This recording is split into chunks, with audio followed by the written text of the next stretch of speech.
From the Middle is a founding member of the Odd Pods Media Network.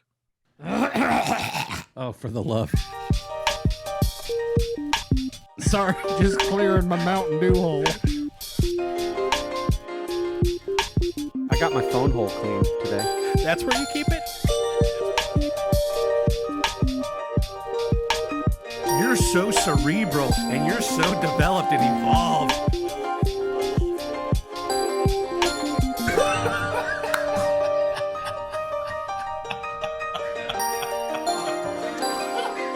From the Middle after dark over here.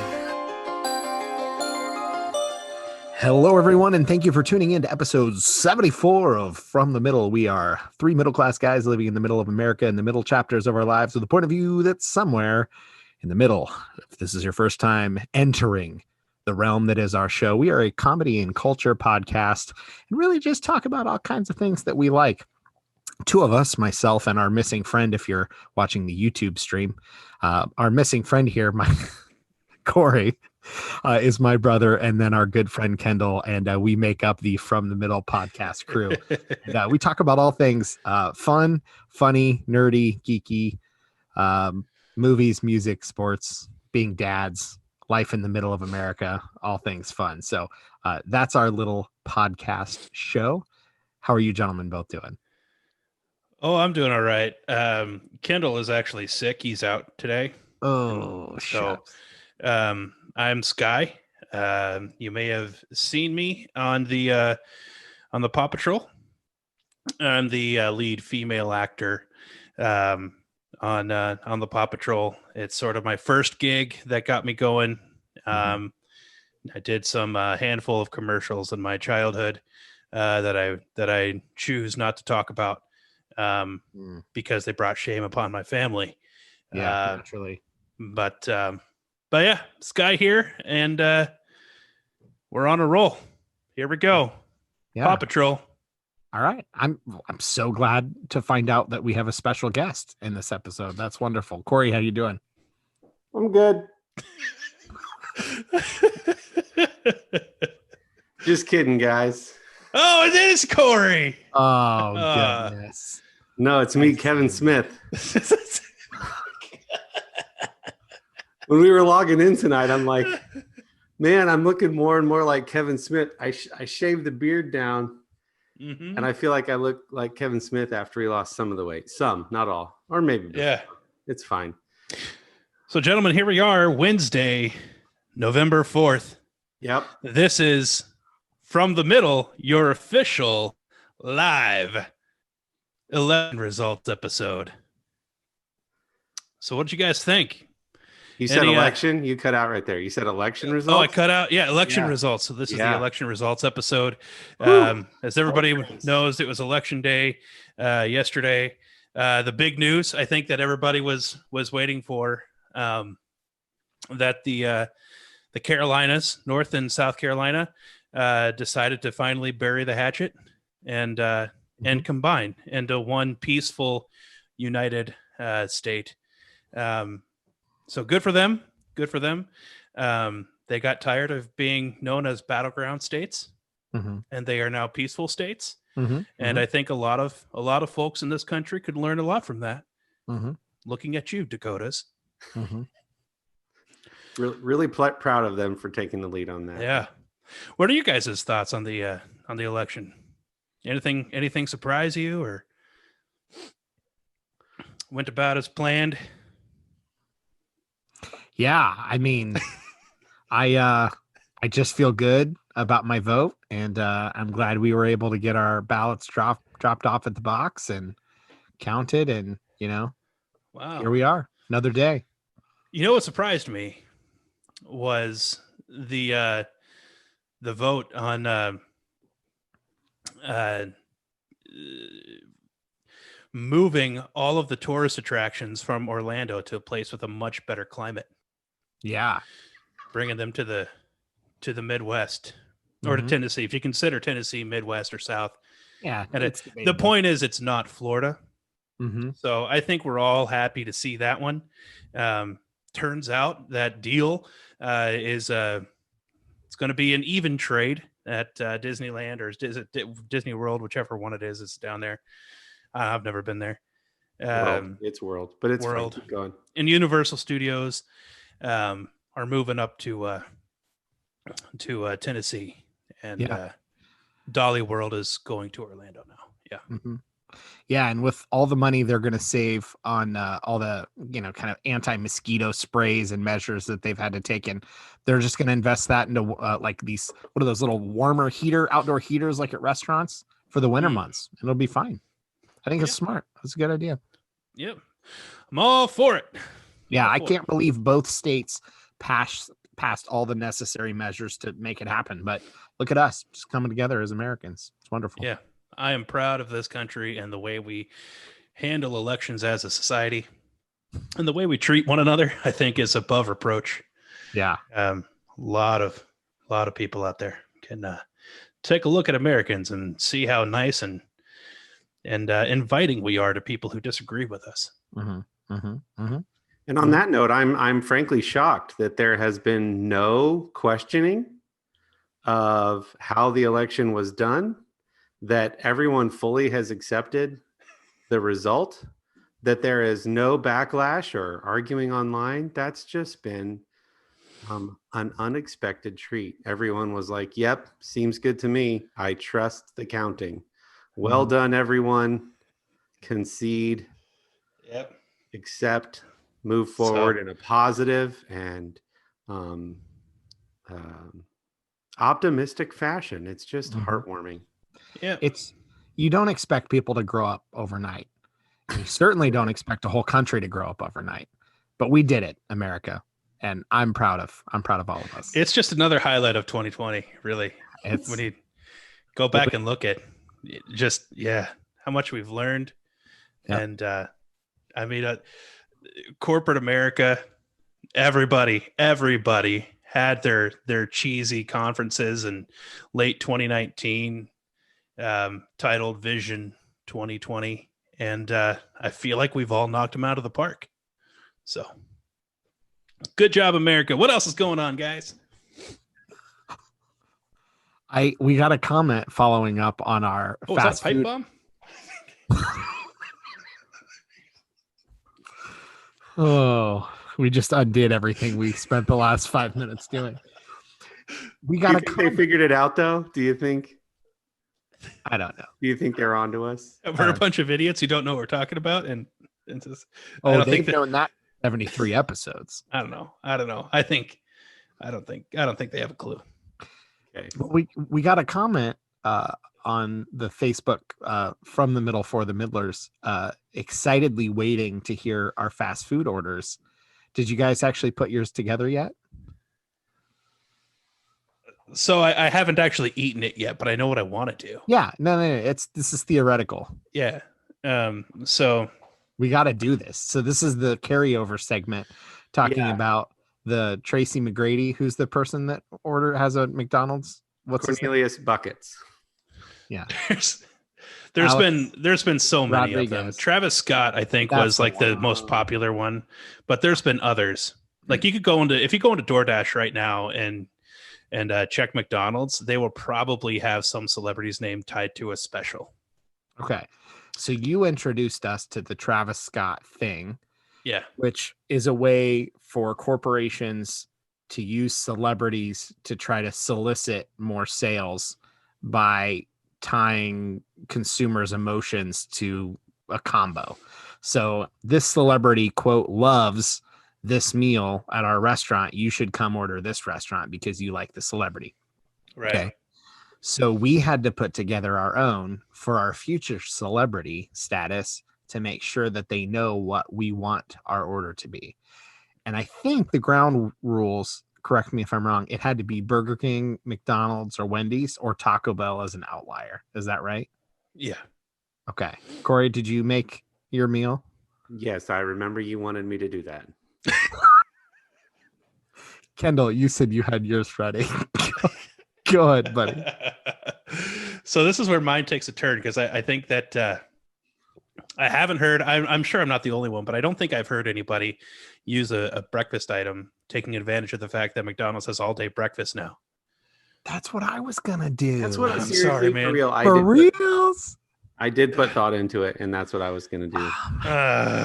I'm sorry. We're gonna be so sorry. boring for these people. Well, we'll see how this goes. Okay, go ahead. So I'm talking about my favorite bread situation is the biscuit.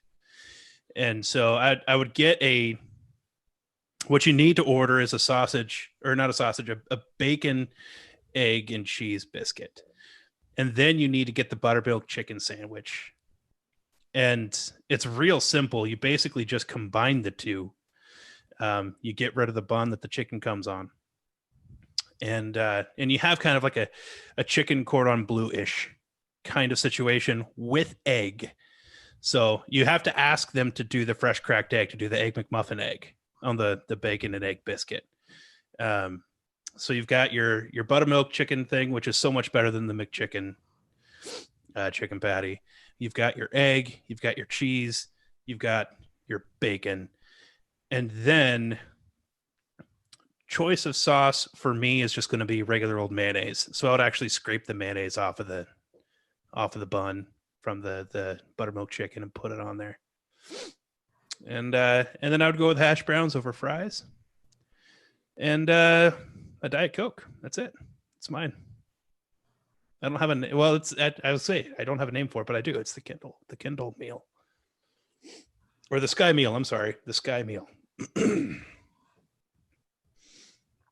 I like it. I can't believe you picked breakfast. I thought I was going to be the one with the unique take on this whole game. I'm sorry, dude. Here I've prepared breakfast. Okay, I had a backup ready.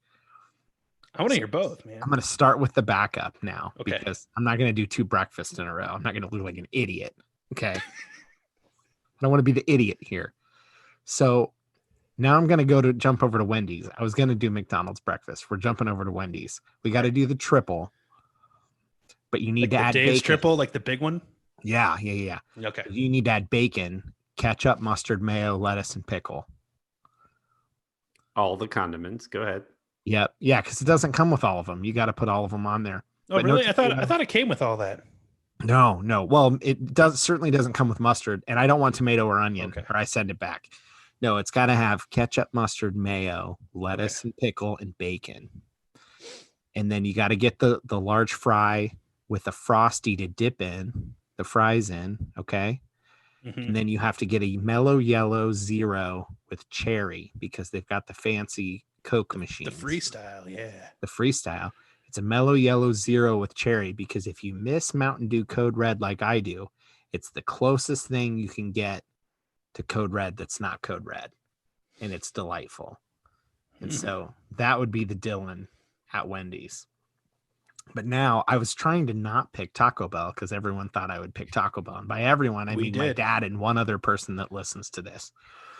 So the breakfast order was going to have to be the bacon, egg, and cheese biscuit. Double everything between the biscuits. Okay. So just double it up. I need it doubled. 2 hash browns added onto the sandwich and a large Diet Coke. That's the McDonald's breakfast sandwich. Wow. That is a massive sandwich. It's going to be delicious. Yeah. 2 hash browns on there. 2 of them. I thought about saying then pour gravy over top of the whole thing, but that's too messy. The biscuit would fall apart. Yeah. So you order the same meal twice. Mm-hmm. Yeah. Because then you get the hash brown with both of them, and then you have an extra Diet Coke. Sure. Yeah. Or just one big Diet Coke. But how would you order it though? Like, well, I would only get 1 Diet Coke. Okay.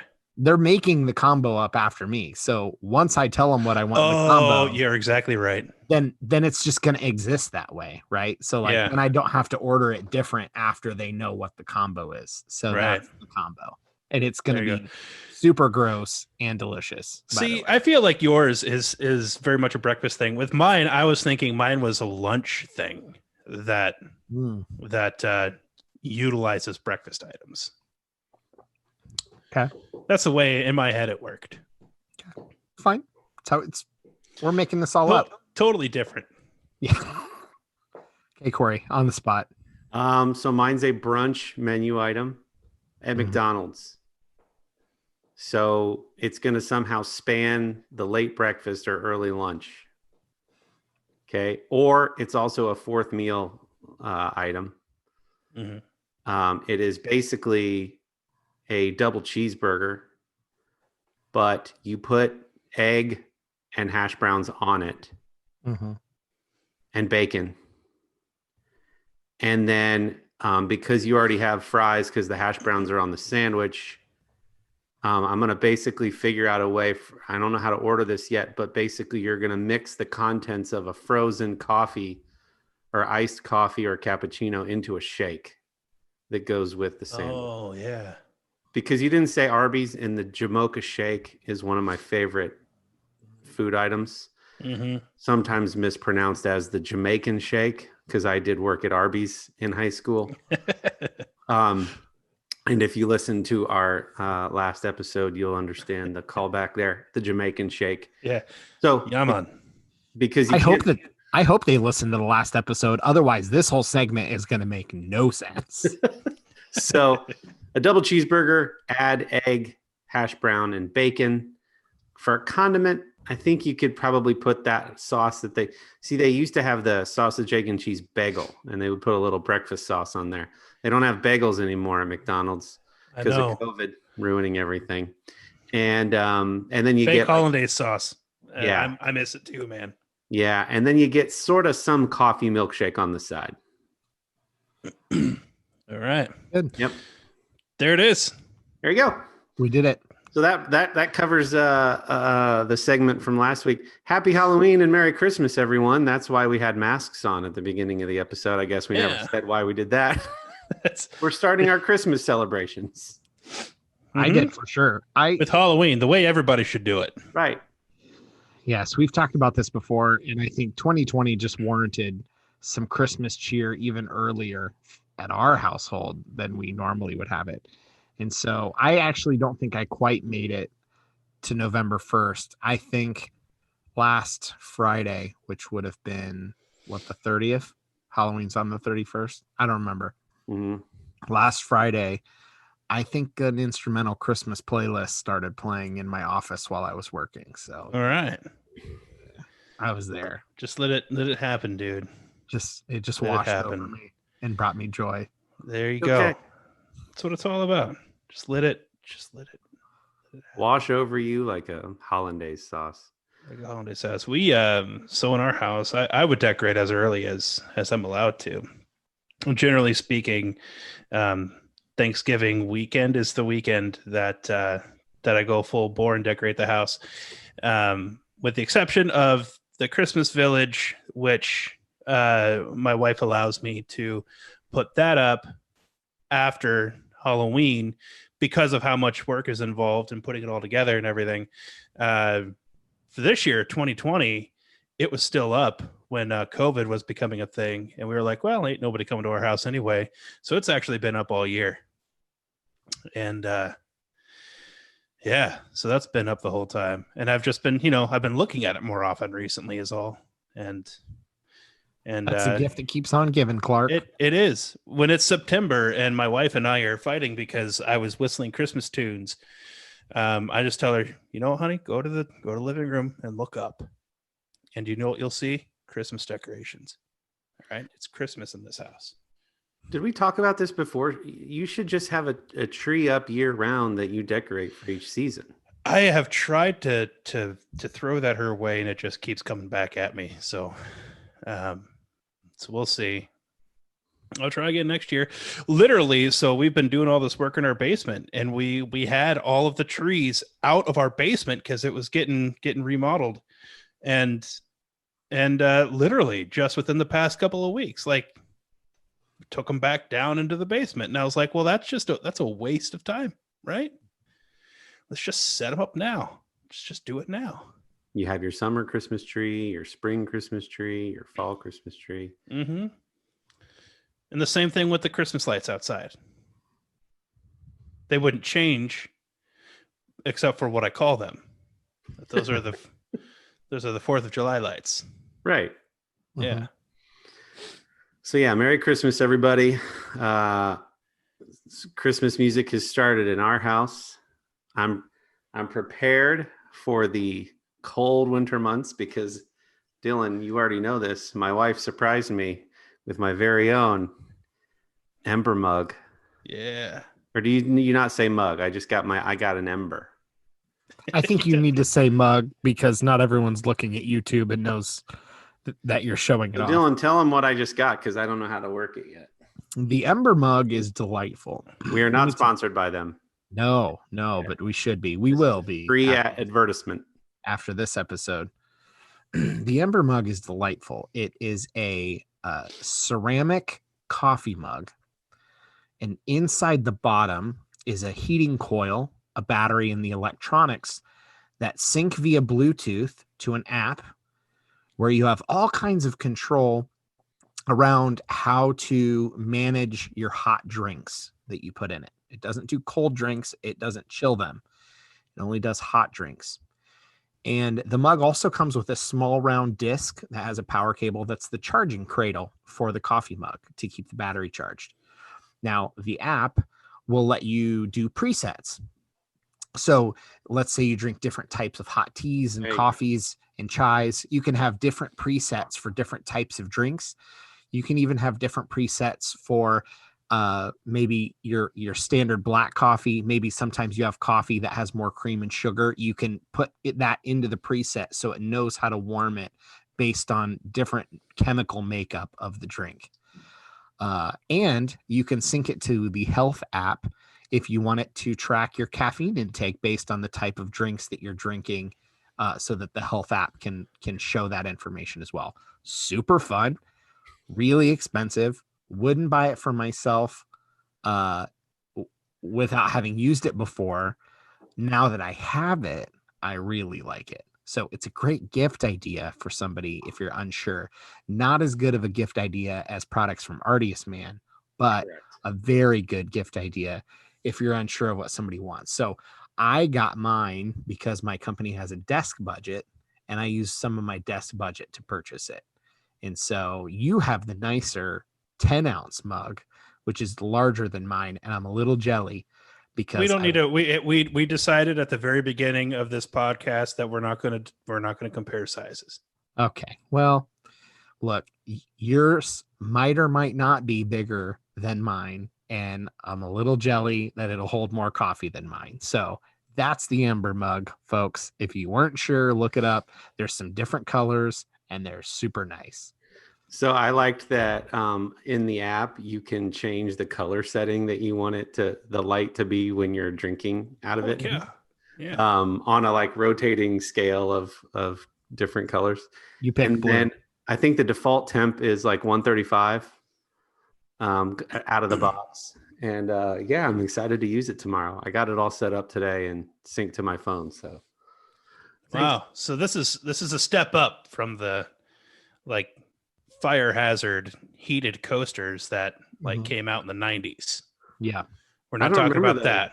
We're talking about something far better and safer and just flat out cooler. Hopefully. The interesting thing, and this is going to sound super obvious based on what I described, but the interesting thing is it takes a while to get used to the fact that you keep grabbing your drink and over time you still have to sip it. Because I set mine at 137 and it's pretty hot. And so you're used to any normal coffee cup, the first 5 or 10 minutes you're sipping it. And anything after that, you're just like, you can take a gulp, right? You cannot do that. So like you have to sort of retrain how you're used to drinking coffee because it stays hot for, I think the battery will last an hour or two, something like that. Mm-hmm. So like, should get you through your morning to finish the cup of coffee. So it's kind of interesting. You'll have to chime in, Kory, if that's an issue for you or not. That's funny. Yeah. They should put a little warning on there that you're going to burn your mouth for the first couple of weeks. You dumb monkey, as you get used to this hot mug. I'm perpetually heating up a glass half full of coffee in the microwave for like 15 to 30 seconds. Yeah, that's gross.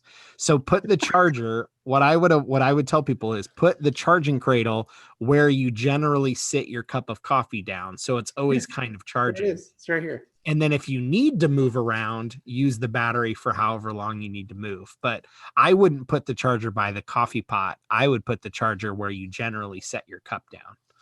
What do you mean use the battery?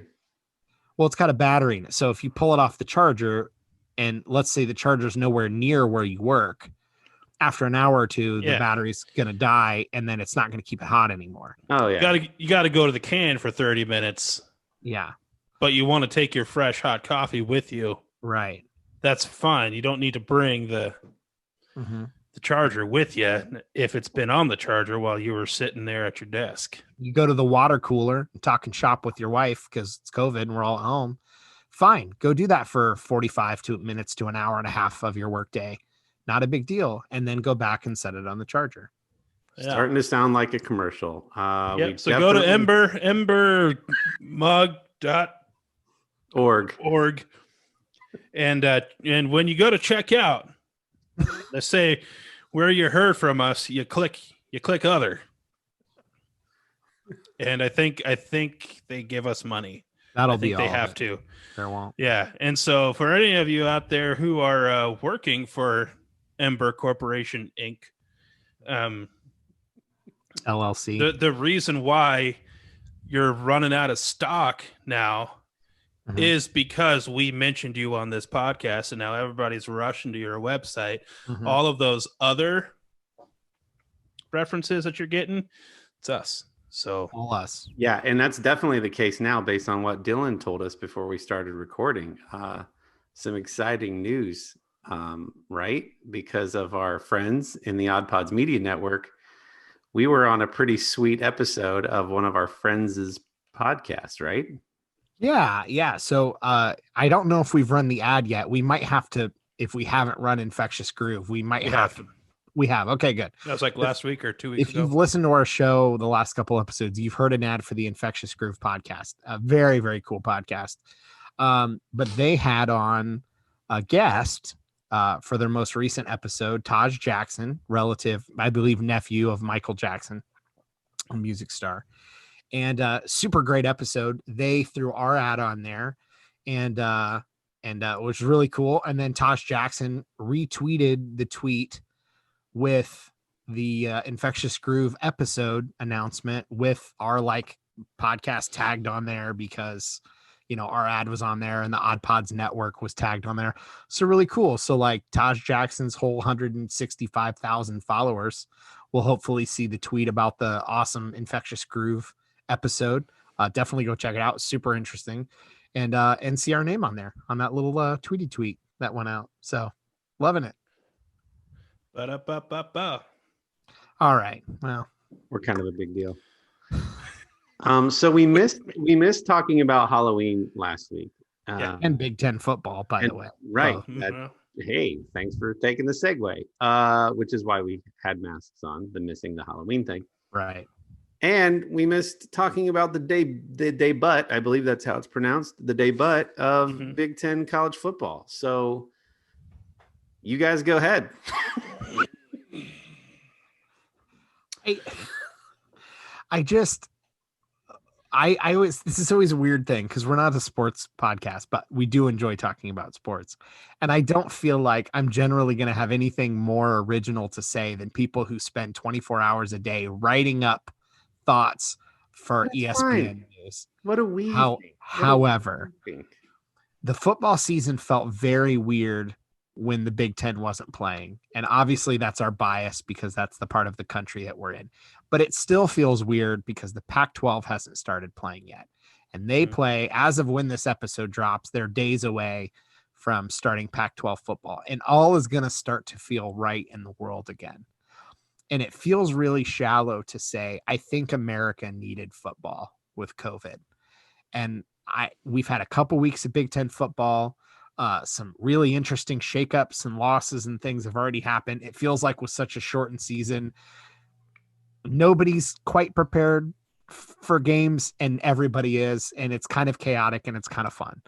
I wish we had a full season to play, but as long as enough players can stay healthy, we don't have to postpone any games, and we can try to make a push for the college football playoffs. So weeks 1 and 2 went great for the Buckeyes. Overall looking very good. There's certainly some weaknesses in our game overall. But it's been so much fun just to get to watch football. And I think the one thing that maybe the networks won't talk about it because it makes more sense for them not to address it. Have you guys noticed, they're putting these cardboard cutouts, a couple thousand of them maybe in a stadium, but they're piping in crowd noise. So you can hear the crowd noise as you're listening to the game. And I actually have to say the crowd noise is really convincing.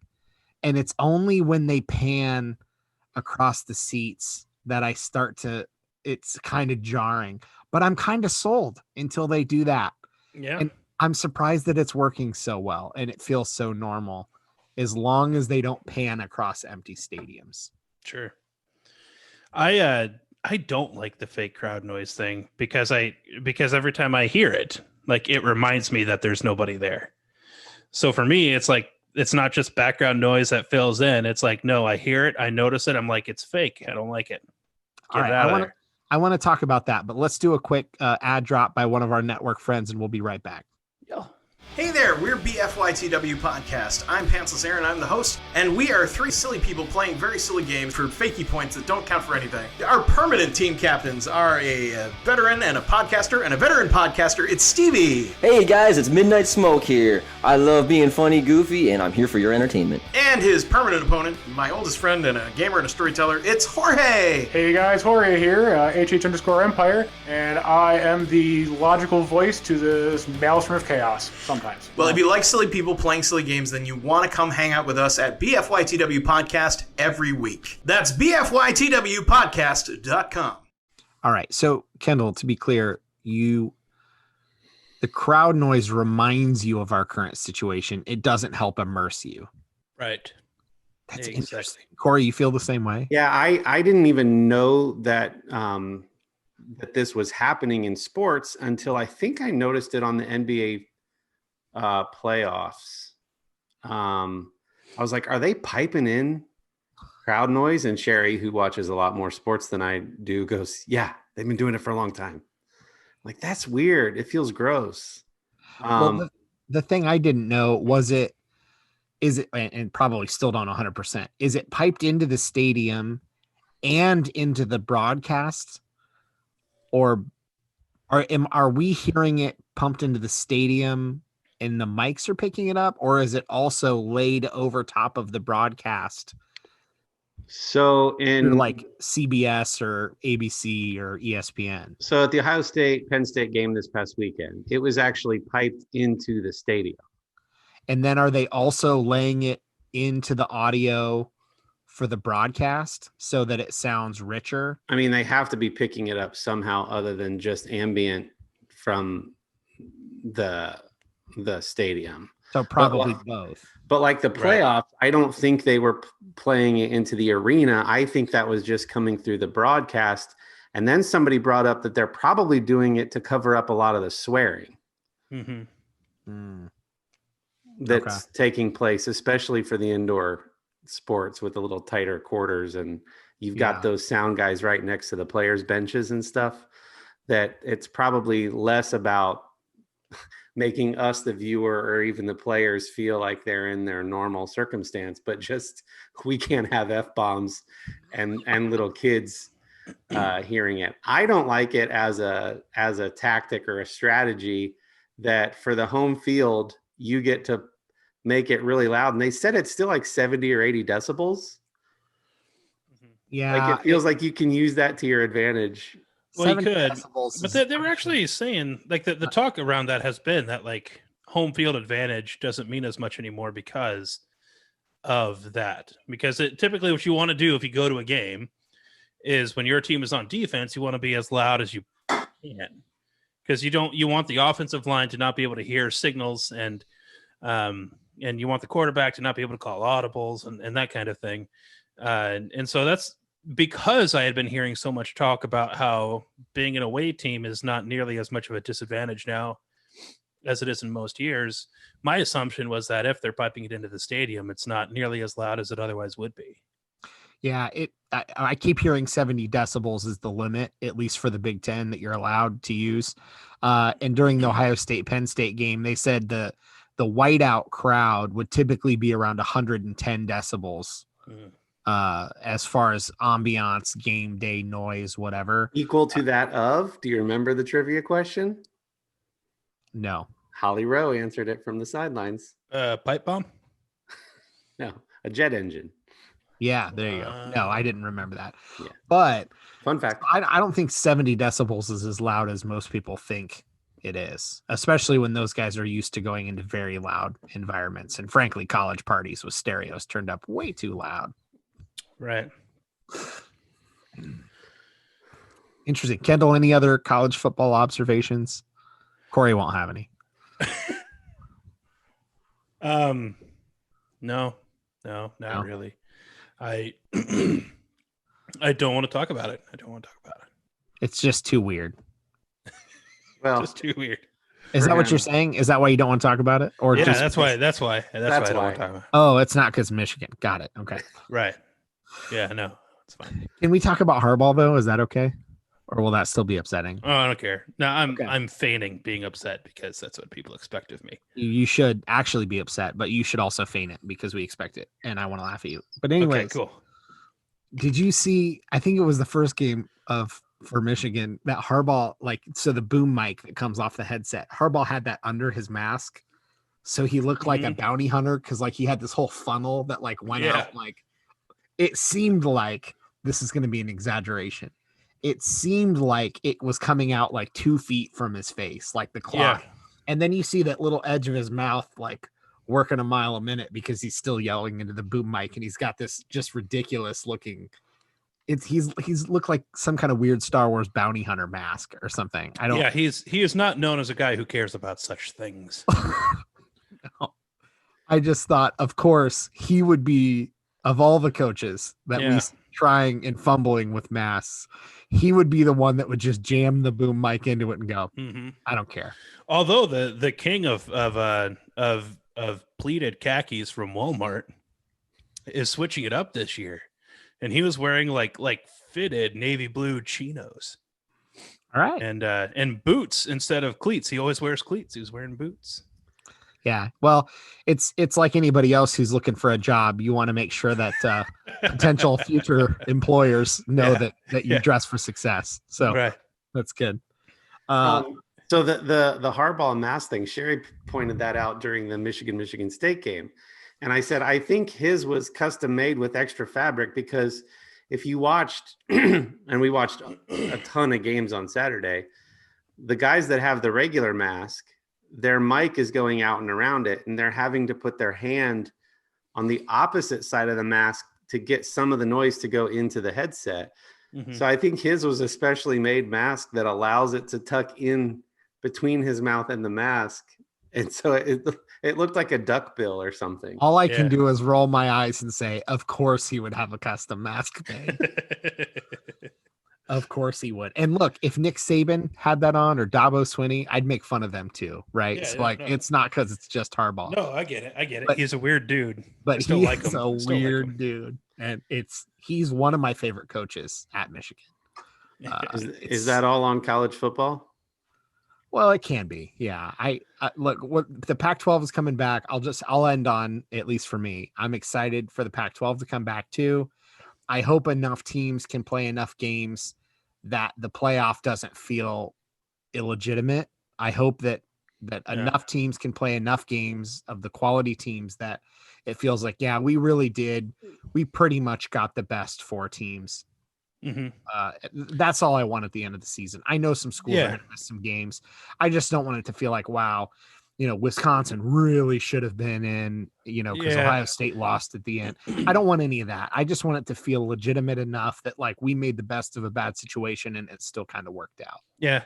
For the college football playoff for me has always been kind of this thing where I get tired of people talking about who quote unquote deserves to be in the play. I mean, I think regardless of what happens, if we just ask ourselves, be honest.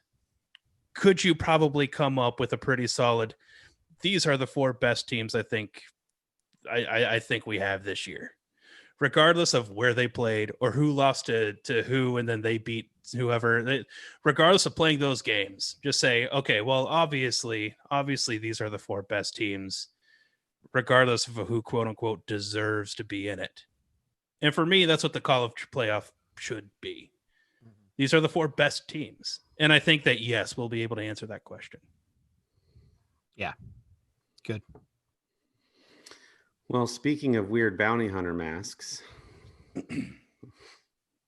I'm getting pretty good at these segues, you guys.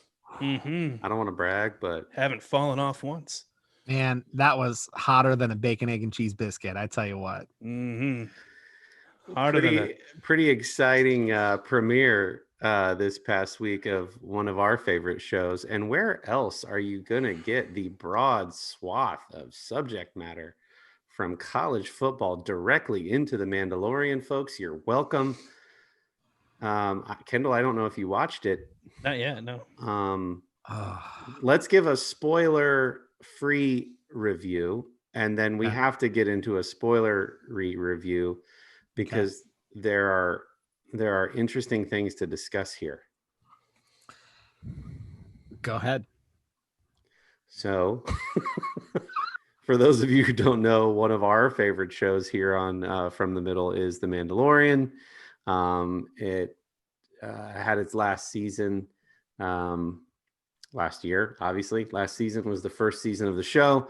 To rave reviews, so much more than just a cute miniature version of whatever Yoda's species is. It's a solid show that we really enjoy, and it kicked off this past Friday, technically Thursday night at midnight, but whatever, Friday morning for most of us. And pretty stellar episode. A lot of Easter eggs. The episode felt very much like a video game mission that you might do if you're familiar with gaming or are a gamer at all. I don't know how to give a spoiler-free version is what I'm realizing as I'm talking. So we're doing so that they're doing the one episode at a time thing, yes, right? Correct. And then do we answer me this? Do we get to, here's what I want. I want all of us to be like, oh, baby Yoda is so cute. And then I want all of us to want to slap teenage Yoda in the face. I want that story arc to happen. Well, for those of us that are slaves to Star Wars branding, it's the child, not baby Yoda. But, right. But for regular humans, humans, it's baby Yoda. Yeah. I mean, what else? Do we know the name of the species? No. Yeah, it's the Yodas. And I want to have an angsty teenage Yoda that everybody just wants to kick. I mean, he's already 50. Do we think he's in his species? Are we borderline teenager yet at 50 for Yoda species? I don't know. Figure out the math, nerds. I don't know. Look, there's this interesting balance between I'm explaining things to my wife as she's watching it, realizing how nerdy it sounds, and still feel the need to say, but look, there are people way nerdier than me that know way more about this. I'm somewhere between, I'm not dressed in a Twilight costume at a convention, but I know enough about the movies and shows that aren't comics and that aren't the other literature that I can explain in depth and have a conversation. So I had to look up some stuff, right? So even to figure out, and I can talk more in the spoilery part of the episode, but I had to look some things up just to go, wait a second, could this have been, but to Kory's point about it feeling like a video game mission, I think that's the thing that's most appealing. If we think about who's the target audience, it's probably a bunch of forever Star Wars fans that probably also play video games. And so the part of that I think that makes sense, there's always, if you think about the big video game, it's like even Mario games, if you've never played some in-depth like questing type games, you always have Bowser, but then you've always got these little side castles and stuff that you're trying to do. And without giving away any spoilers, a bounty hunter is going to have equipment, right? So he just finds himself with these little side quests that he's doing and kind of upgrading equipment and learning equipment and things on the side as he goes. And so I think that part of it was so smart how everything's set up as an episode, that kind of serialized version. And really it alludes back to George Lucas basing it all off these like serialized sci-fi and Western shows and them doing the exact same thing. I think it's just so good to watch that, you can jump in for an episode and you get a complete story, but the complete story is still part of the bigger arch and you're just excited to see what happens there along the way. Yeah. And so it's just so good. There's Easter eggs galore. So all the longtime Star Wars fans are just watching all these little things pop up along the way that you just geek out over. And I'm sure I miss stuff every episode that comes up and I still get excited. And it's just, I have no problem saying it's the best thing currently on TV. Like I can't think of another TV show or anything that's on right now that I like better. All right. It's ridiculously good. All right, so spoiler version. So if you've not seen season 2, episode 1 of The Mandalorian, skip to later or stop listening or tune in next week. I don't know. There's probably still going to be good stuff after we talk about that. Maybe not.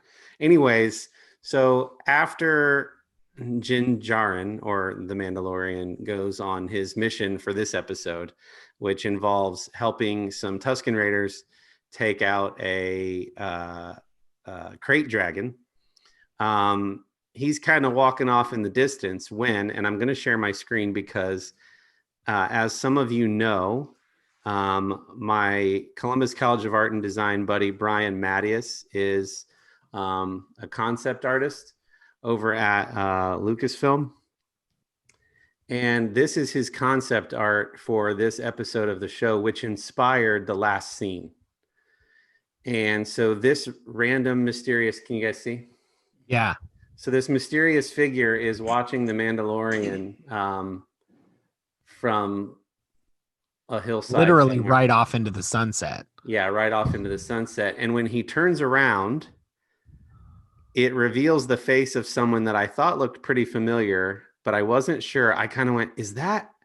And then during the credits, it says Tamura Morrison. Who, if you're, it's funny that you say it didn't catch it. I am as dense of an idiot as they come, but I instantly knew that was Tamura. Really? I don't know how you say his name, by the way, but I saw it and immediately went, that's, and well, I wasn't because I happen, it's such a split second. I happen to look right at the center of his face and not the head when he turns. Yeah.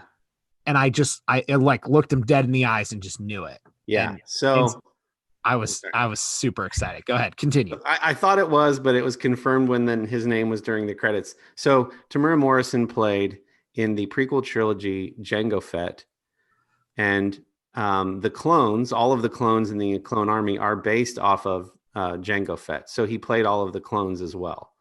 So that means this person could be either Boba Fett, it could be a clone, a famous clone. It could be a random clone, or it could be that they cast Tamura Morrison to play a non-Tamura Morrison character, but that's highly unlikely. Highly unlikely. So earlier in the episode, another character is wearing Boba Fett's armor. Boba Fett fell into the Sarlacc pit in Return of the Jedi. We got some explanation that some Jawas found his armor and another character is wearing it who is not a Mandalorian. Timothy Oliphant Yeah. Is the actor that's wearing it. And I get him and Josh Duhamel confused frequently. And I'm watching it with my wife and I'm like, is that Josh Duhamel? She knows because he's in rom-coms. So she knows instantly it's not. And so I had to look it up. It's Timothy Oliphant, who is, most people would know he was on The Office for several episodes as the traveling salesman. Yeah, dashingly handsome, walking around in of Boba course. Fett's armor. He just got it from some Jawas, blah, blah, blah. So the Mandalorian wants the armor back. Now we see this character at the end. So you're going, is that Boba Fett? Did Boba Fett survive the Sarlacc pit too? And is that why he's watching the Mandalorian to see where his armor goes? Or is this just a clone? What's going on? So many questions and exciting possibilities. I hope they don't revisit it. I hope that was it. You son of a gun. That it was.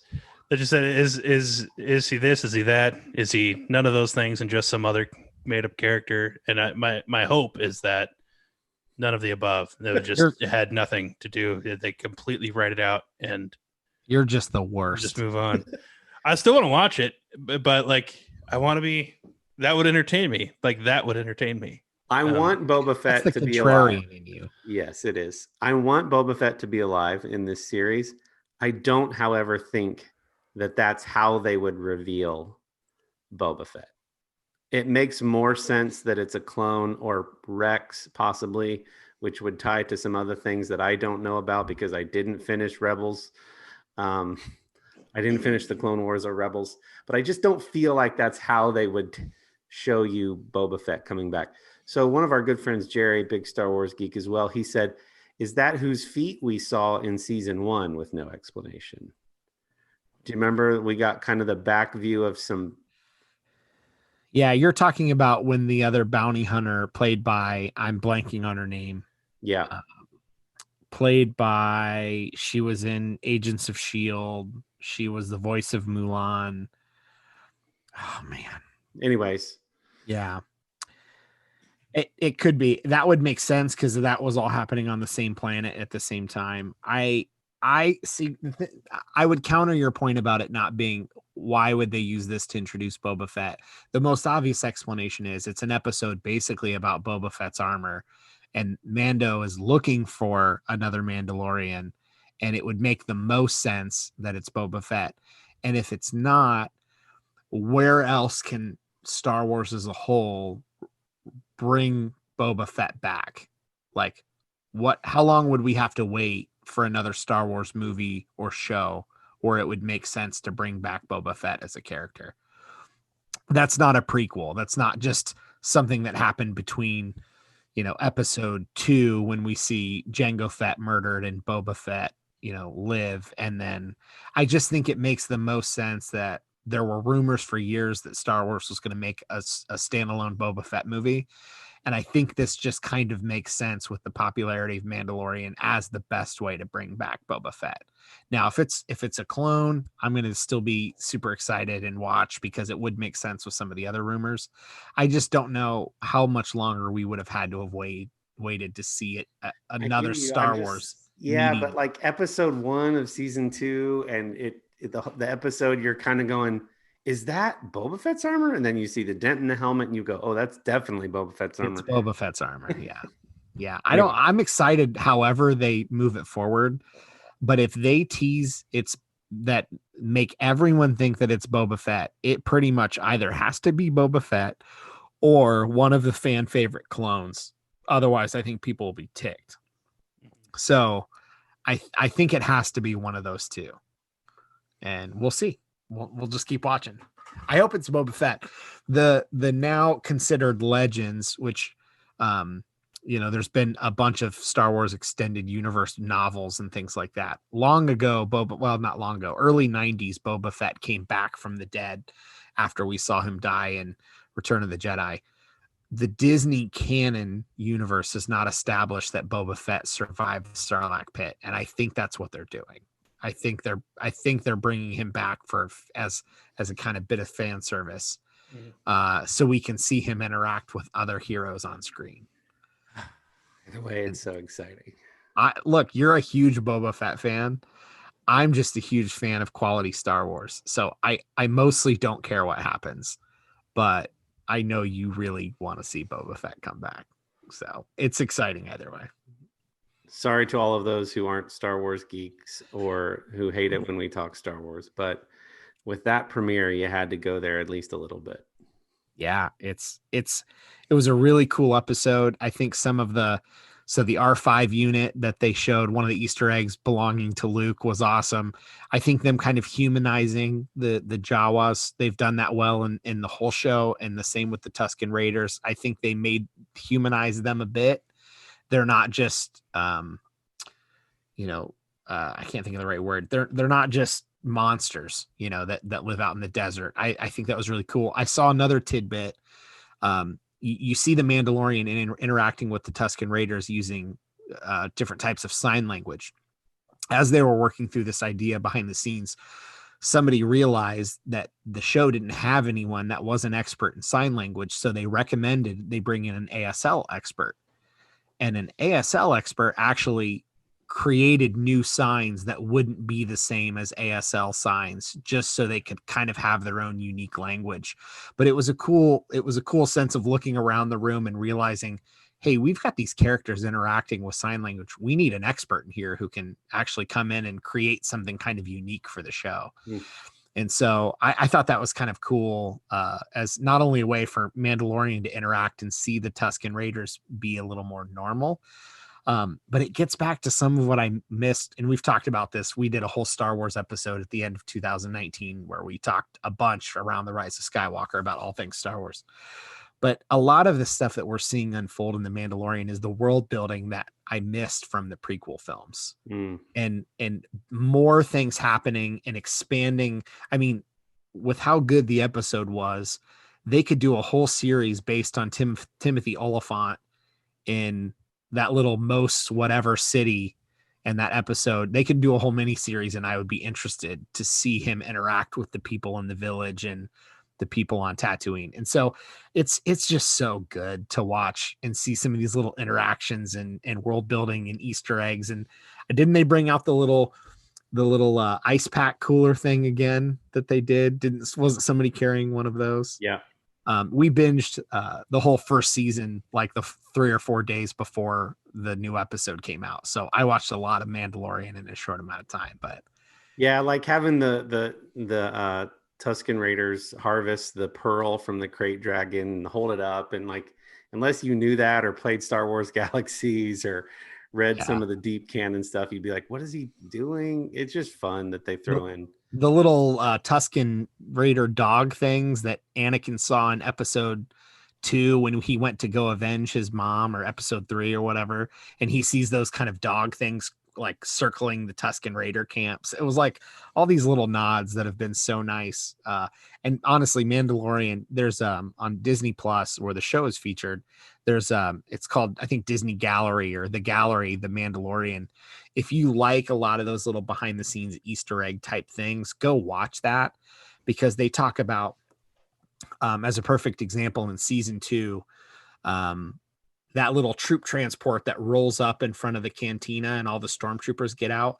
They talk about moments like that where they actually picked, that was a Star Wars toy that was made around the filming of the original movies that was never in a film, but all these kids bought or got this little Star Wars troop transport that didn't exist.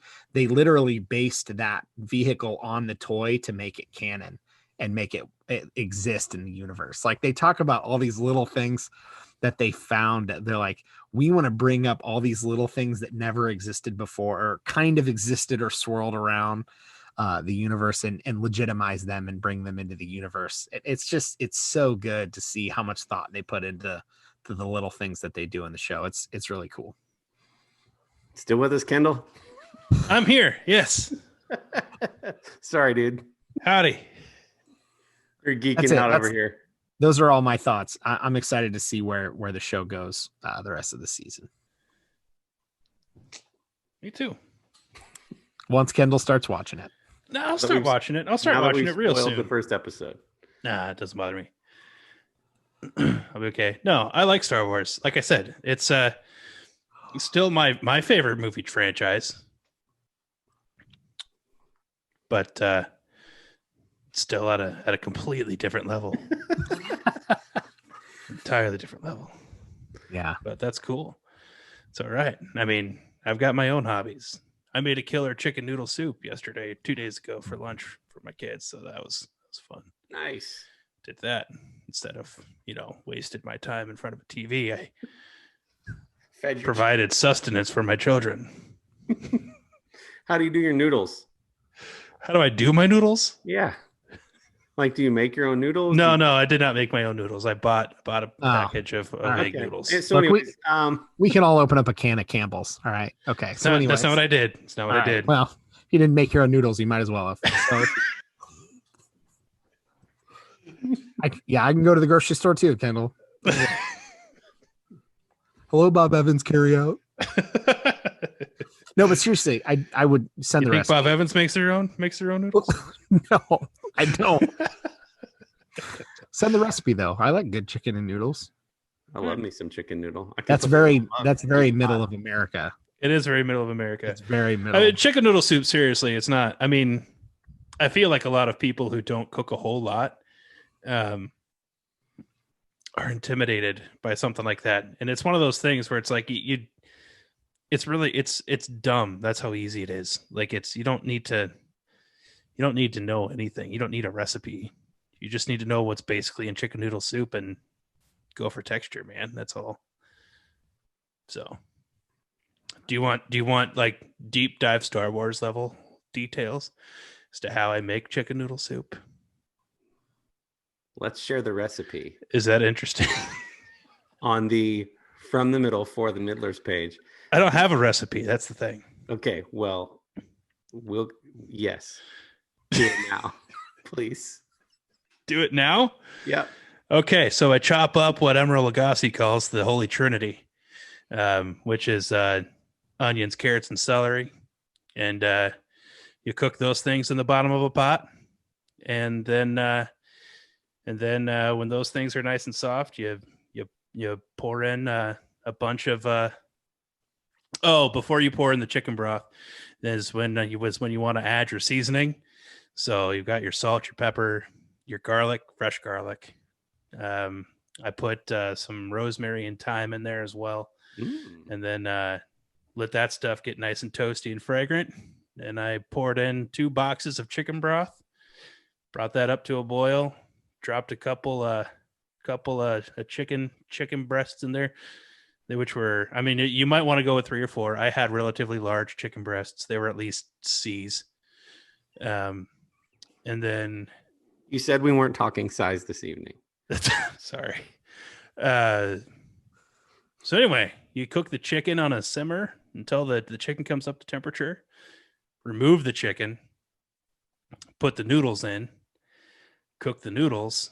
While the noodles are cooking, you shred or dice or whatever your chicken, and then put the chicken in at the end. And you can stir in some parsley, taste for salt and pepper if you want, that kind of thing. That's it. Chicken noodle soup. Done. Yeah. Nice. Halloween, Christmas, election, college football, Mandalorian, chicken noodle soup. Mm-hmm. Good luck titling the episode. Mm-hmm. Glad I'm not on that squad. All you guys have to do is pretend like you went to bed, and I'll be on my own. Thoughts for the episode, guys? Episode title, guys? You guys, any thoughts on the episode title? All right. All right. Well, I'm going to go with this or this, unless I hear from you.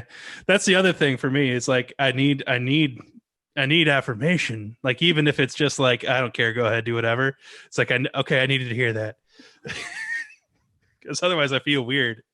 I feel like I'm taking too much ownership if I title it by myself. And then I'll come back with my OCD-ness and go, isn't it technically spelled, or should we use an ampersand instead of a, it's exhausting. Well, as we've learned with voting in America, it only takes 33% of people to decide the presidency. Right. If you get more, great. So if you're the only vote, that's the vote that matters. I do notice when Kory corrects my grammatical errors in the in my descriptions for the episode. What? And then although there is one thing that you correct incorrectly consistently, which is punctuation always goes before the quotation at the end of a sentence, not after. Yeah. You always quote unquote fix that when I had it right to begin with. But that's neither here nor there. Now it's on episode 74. forever. No, but there's kids. I'd say every week there's something else that I screwed up that Kory fixes before he does a social media post, and just kindly never tells me. Like, you idiot. Anyway, we love you. Do we have a safe word for wrap it up, or no? You still have to talk about Everybody Free Feeds Phil season 4. Oh, we'll save that. We'll save that for now because I haven't started watching it yet, but I'm very excited about it. There's 5 episodes. Phil's hungry. Oh boy, somebody's got to feed him. We're gonna talk about it next time. Hungry P Hill, or maybe the time after that. I don't know. Depends on how much more we have to talk about. With this whole 1 episode a week in Mandalorian, we got content for ages. Mm-hmm. Well, we survived another election, and may the next 4 years be. So anyway, thank you guys for tuning in to episode 74. We really appreciate you. Thanks for listening. Buy stuff at Artius Man. The middle is your discount. The middle is your discount code that will get you 25% off your first order. Restoration is Kindle scent, so if you want to smell like me, Restoration's the way to go. Yep. I love Restoration. If you buy an Ember mug, let us know. Let us know how you like hot beverages. If you have 137 degrees. Yeah, I'm lukewarm to hot beverages. Do you have thoughts on who the bald man is in the desert? Is it Boba Fett? Probably The Rock. Wouldn't surprise me whatsoever if Dwayne Johnson found his way in there. It's the Scorpion King. You're right. If it's not now, I'm going to be ticked off. Do you put in an ingredient in your chicken noodle soup that is different from what Kendall has already mentioned? Bacon. Who are you rooting for this college football season? Have you picked your fast food meal? Yes. Where is it, and what would you order? How do you custom order your custom order? And all other things. Thank you so much for listening. We love you. Bye.